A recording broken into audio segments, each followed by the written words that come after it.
मैं अपना जो ये एड्रेस है, तकरीर है, एक मौलाना रूमी के शेर से शुरू करूँगा।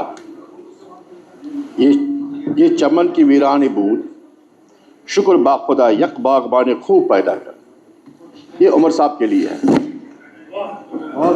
उमर साहब ने जब जब इस रियासत जम्मू कश्मीर की बागडोर संभाली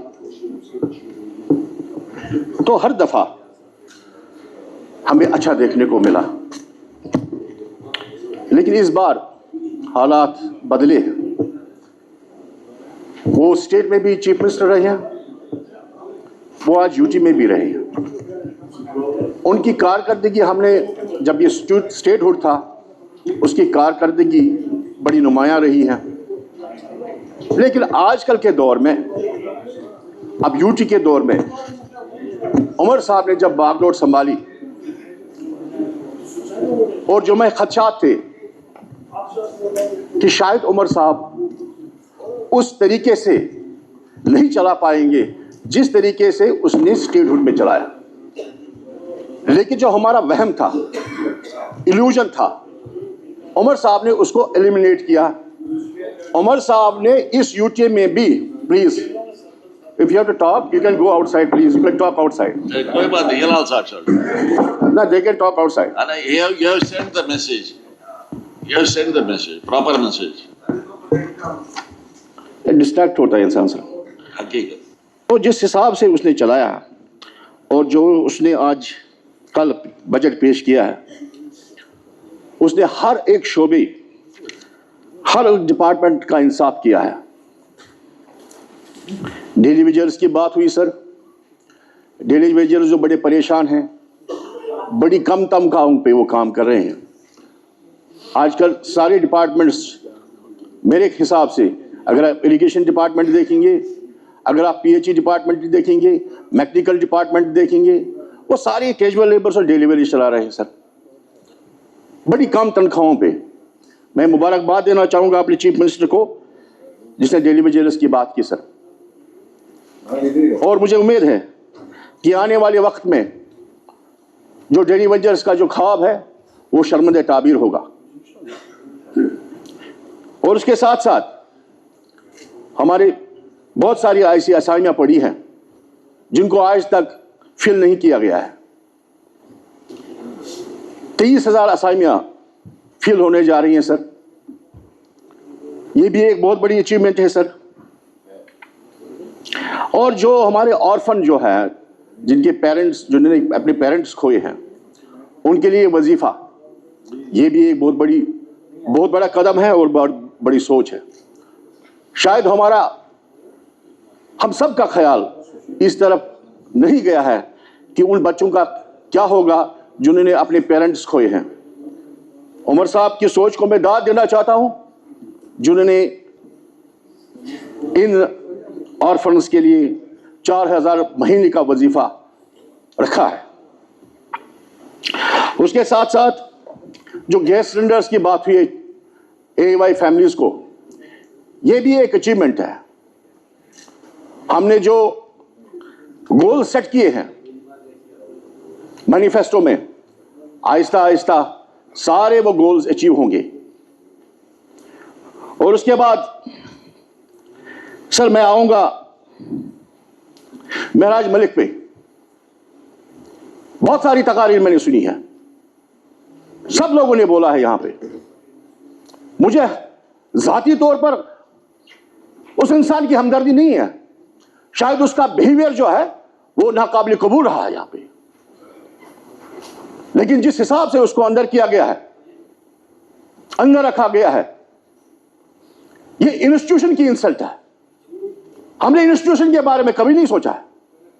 मेरे ख्याल से हर किसी फर्द को, हर किसी एक शख्स को, हर किसी एक मेंबर असेंबली को यह बात उठानी चाहिए कि महराज मलिक आज किस बात पे बंद है, कौन सा गुनाह किया है उसने। मान लेते हैं उसने कुछ नाज़ेबा अल्फाज किसी अफसर के खिलाफ इस्तेमाल किए, लेकिन उसकी punishment has to be proportionate to the commission he has offence he has committed. मगर इसने कुछ डिप्टी कमिश्नर के बारे में कुछ बोला, और उसको अंदर किया गया। ये बात नाकाबिल कबूल है सर। ये इस इंस्टीट्यूशन की इंसल्ट है। हम सब असेंबली मेंबर को ये इंसल्ट है सर। हर कोई कानून बनता है, वो बनता है लोगों की बेहतरी के लिए। पीएससी अगर बना है, वो बना है अमन के लिए, अमन रखने के लिए। मुझे बताइए, ऐसा क्या कहा था उसने, महराज मलिक ने? कौन सा अमन तोड़ा था उसने? कौन सा बंदूक उठाया था? कौन सा पत्थर मारा था उसने? उस बेचारे को अंदर रखा है। आपने महराज मलिक को इस हाउस में आने से महरूम रखा, लेकिन उसके साथ साथ उन लोगों को राइट ऑफ रिप्रेजेंटेशन से भी महरूम रखा है, जो आप अपने उस रिप्रेजेंटेटिव को जोड़ते हैं। वो कहां है? उन लोगों के साथ भी नाइंसाफी है, जिन लोगों ने उसको यहां चुन के भेजा है।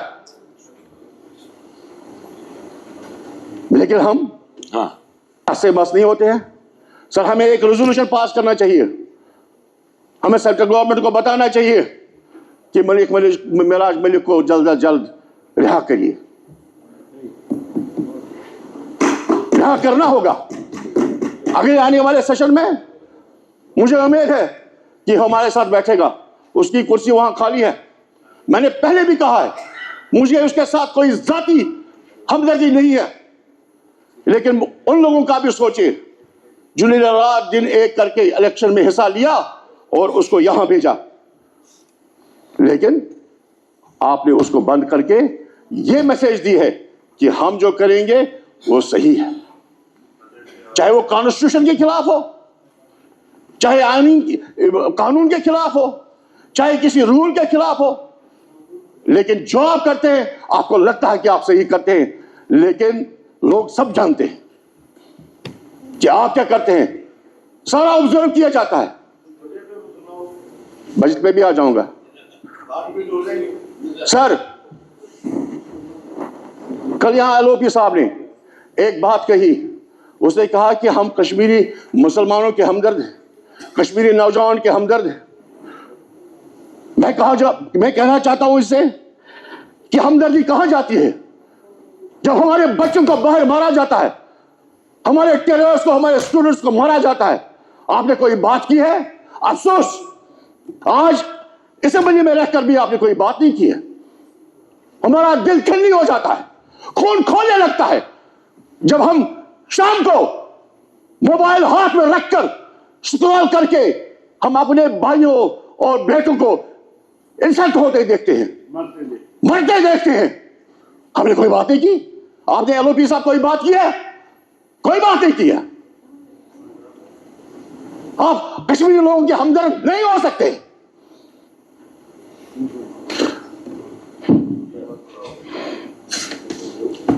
सर, रोना आता है जब ये देखते हैं तमाशा। हम अपने भाइयों को, एक 16 साल का लड़का जिसके सर में लात मारी गई, जो कह रहा था मेरा कसूर क्या है, मुझे बताओ क्या कसूर था उसका, मुझे बताओ। कोई जस्टिफिकेशन है आपके पास? कोई कश्मीरी देखा किसी को बीवी के साथ झगड़ा होता है, वो निकलता है कोई कश्मीरी है उसको मारूंगा मैं। अरे तुझे बीवी अपनी बीवी के साथ झगड़ा है, तुझे अपने भाई के साथ झगड़ा है। कश्मीरी ने क्या किया है? वो रोजी रोटी कमाने जाता है वहां पे, मगर इस चीज का हमें एहसास नहीं है sir.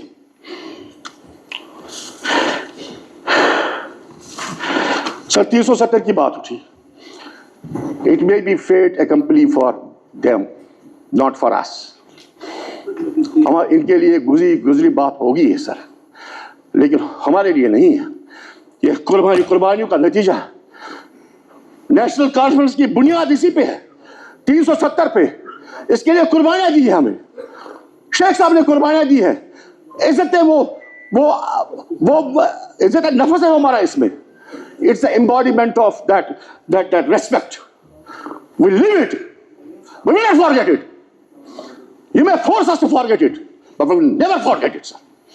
In all times to come. It took them 70 years to get it abrogated. It may take us 80 years to get it back, but I, with certainty, say that we will get it back, inshallah Rahman. We will get back our statehood. We will get back our constitution and that flag, which has been trampled down by under their foot. We will not forget this.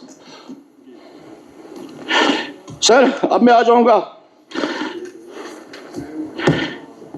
KCC loans पे। अब मैं लोगों की दो बात करूंगा sir.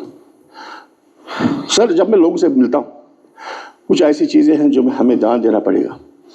जो लोग हमें देखते हैं, हमारे पास आते हैं, 2-3 मुद्दे हैं उनके पास सर। मैं सर इल्तिजा करूंगा अपने होनहार चीफ मिनिस्टर से। एक है सर, पानी है। एक है सर, एक है सर, आराम से बोलिए, आराम से बोलिए। एक है सर ये जो है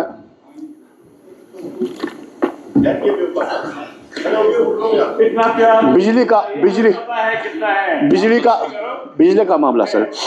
मैंने ऐसी भी फैमिलीज देखी हैं सर। मैंने ऐसी फैमिलीज देखी हैं जिनका हेड ऑफ